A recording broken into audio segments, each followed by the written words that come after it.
नमस्कार दोस्तों, हरितस YouTube channel पर आपका स्वागत है। जैसा कि आप जानते हैं, सीटेट का प्राइमरी लेवल का एग्ज़ाम हो चुका है 31/1/2021 को, यानी आज। उसकी बाल विकास व शिक्षा शास्त्र यानी कि पेडागोजी की आंसर की मैं आपके लिए लेकर आया हूं। ध्यान से देखिएगा। सबसे पहला हमारा प्रश्न था, अधिगम के लिए निम्नलिखित में कौन सी धारणा उपयुक्त है। तो इसका सही आंसर होगा दूसरा, यानी कि योग्यता सुधार्य है। इसके बाद आगे बढ़ते हैं दूसरे प्रश्न की ओर।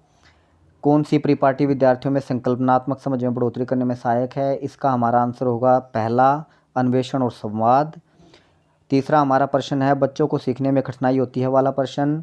इसका हमारा आंसर रहेगा दूसरा, सूचना अलग अलग टुकड़ों में प्रस्तुत की जाए। चौथा हमारा प्रश्न है, अधिगम की सर्वोत्तम अवस्था कौन सी है। तो इसका हमारा आंसर होगा फोर्थ, संतुलित उत्तेजना, कोई भय नहीं। पांचवा हमारा प्रश्न है, अधिगम का संरचनात्मक विचार क्या सुझाव देता है। तो इसके लिए हमारा ऑप्शन रहेगा फोर्थ, बच्चे सक्रिय भूमिका निभाते हैं। इसके बाद छठे प्रश्न की ओर बढ़ते हैं। एक कार्य के दौरान सायना वाला प्रश्न है ये छठा प्रश्न। इसका आंसर होगा फोर्थ, आत्म केंद्रितता इसका आंसर होगा। इसके बाद सातवां प्रश्न हमारा है, मूल्यांकन पद्धतियों का लक्ष्य क्या होना चाहिए। इसका हमारा आंसर होगा फोर्थ यानी कि विद्यार्थियों की ज़रूरतों वाला ऑप्शन। इसके बाद आठवें प्रश्न की ओर बढ़ते हैं। बच्चों के विकास की व्यक्तिगत विभिन्नताओं वाला प्रश्न है आठवां। इसका हमारा आंसर होगा पहला, यानी कि आनुवांशिकता एवं पर्यावरण की पारस्परिकता। इसके बाद नौवें प्रश्न की ओर बढ़ते हैं। नौवां प्रश्न, एक खेल क्रिया के दौरान चोट लगने पर रोहन रोने लगता है ये वाला प्रश्न। इसका आंसर होगा सेकंड, लैंगिक रूढ़िवादिताओं को दर्शाता है। इसके बाद 10वां, एक प्रगतिशील कक्षा में क्या हो सकता है। इसका 10वां फोर्थ ऑप्शन सही है, ज्ञान की संरचना के लिए प्रचुर मौके प्रदान करने चाहिए। 11वां, एक गतिविधि के दौरान छात्रों को संघर्ष करते देख ये वाला हमारा प्रश्न है। इसका सही आंसर है तीसरा यानी कि अधिगम के लिए आधारभूत संरचना का काम करेगी। इसके बाद 12वें प्रश्न की ओर बढ़ते हैं। 12वां प्रश्न हमारा है, बच्चों के सामाजिकरण के संदर्भ में कौन सा कथन सही है।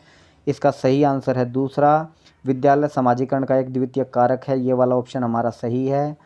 13वें प्रश्न की ओर बढ़ते हैं। बहुबुद्धि का सिद्धांत जोर देता है कि इसका हमारा आंसर है फोर्थ, बुद्धिमत्ता की विभिन्न दशाएं होती हैं।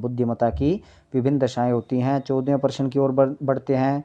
कोलबर्ग के सिद्धांत के अनुसार 14वां प्रश्न ये है, इसका आंसर है उत्तर प्रथागत, यानी पोस्ट कन्वेंशनल हमारा इसका ऑप्शन होगा, उत्तर प्रथागत। इसके बाद 15वें प्रश्न की ओर बढ़ते हैं। विकास के संदर्भ में कौन सा कथन सही है।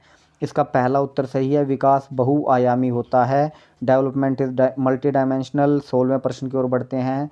वाइगोत्स्की का सामाजिक सांस्कृतिक परिप्रेक्ष्य ये वाला प्रश्न है हमारा 16वां। इसका सही आंसर है फोर्थ, अभिप्रेरणा, मोटिवेशन।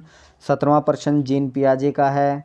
पहला इसका सही आंसर है स्कीमा, यानी मनोबंध। इसके बाद 18वें प्रश्न की ओर बढ़ते हैं। 18वें प्रश्न में जीन पियाजे के संज्ञानात्मक विकास के सिद्धांत वाला ये प्रश्न है। इसका सही आंसर है थर्ड, यानी विचार सोच में केंद्रीकरण, सेंट्रेशन इन थॉट्स। इसके बाद 19वें प्रश्न की ओर बढ़ते हैं। दिव्यांगजन अधिकार अधिनियम 2016 वाला ये प्रश्न है। इसका सही आंसर है फोर्थ, छात्र जिसे शारीरिक दिव्यांगता है। 20वें प्रश्न की ओर बढ़ते हैं। जन्म से किशोरावस्था तक बच्चों में विकास किस क्रम में होता है। ये दूसरा ऑप्शन सही है, संवेदिक, मूर्त, अमूर्त, यानी सेंसरी, कंक्रीट और एब्स्ट्रैक्ट। इसके बाद 21वें प्रश्न की ओर बढ़ते हैं।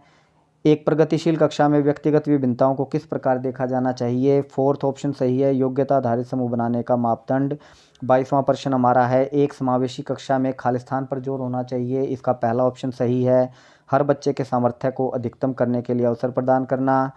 23वां प्रश्न हमारा है, समस्या समाधान क्षमताओं को किस प्रकार सुसाध्य किया जा सकता है। इसका सही आंसर है दूसरा, लगातार अभ्यास और कार्यान्वयन पर जोर देकर। 24वां हमारा प्रश्न है, अधिगम कठिनाइयों से जूझते छात्रों वाला। इसका हमारा पहला ऑप्शन सही है, शिक्षा शास्त्र और आकलन की जटिल संरचनाओं का प्रयोग। 25वां प्रश्न हमारा है, सृजनात्मकता की पहचान का प्रमुख लक्षण क्या है। इसका सही आंसर है थर्ड, अपसारी चिंतन, डाइवर्जेंट थिंकिंग। 26वें प्रश्न की ओर बढ़ते हैं। विविध पृष्ठभूमियों के अधिगमकर्ताओं को संबोधित करने हेतु एक अध्यापक को क्या करना चाहिए। तीसरा, विविध विन्यासों से उदाहरण लेने चाहिए। 27वें प्रश्न की ओर बढ़ते हैं। एक अध्यापिका को दिए गए किसी कार्यकलाप में छात्रों की विभिन्न त्रुटियों वाला ये प्रश्न है। 27वें प्रश्न का सही आंसर है थर्ड, त्रुटियों की समझ अध्यापन अधिगम प्रक्रिया के लिए अर्थपूर्ण है। 28वें प्रश्न की ओर बढ़ते हैं। 28वां, अधिगम की अभिप्रेरणा को किस प्रकार कायम रखा जा सकता है। इसका सही आंसर है थर्ड। प्रवीणता अभिमुखी लक्ष्यों पर जोर देकर, focusing on mastery oriented goals. 29वां प्रश्न शर्मिंदगी वाला है। शर्मिंदगी वाला प्रश्न है, इसका सही ऑप्शन है शर्मिंदगी का संज्ञान पर नकारात्मक प्रभाव पड़ सकता है। 30वां पेडागोजी का लास्ट प्रश्न ये है, निम्नलिखित में से अध्यापन अधिगम का सबसे प्रभावशाली माध्यम कौन सा है? तो इसका थर्ड ऑप्शन सही है, संकल्पनाओं के बीच संबंध खोजना। अगर आप इन प्रश्नों की डिटेल जानना चाहते हैं तो आप हरितस द एग्ज़ाम एक्सपर्ट ऐप को डाउनलोड करें। राजस्थान पात्रता परीक्षा जो अप्रैल महीने में होने वाली है, अगर आप उसकी कोचिंग लेना चाहते हैं तो हरितस द एग्ज़ाम एक्सपर्ट को डाउनलोड करें और बैच को ज्वाइन करें। अगर आप हरियाणा पुलिस की तैयारी करना चाहते हैं तो हरितस द एग्ज़ाम एक्सपर्ट को डाउनलोड करें और बैच को ज्वाइन करें।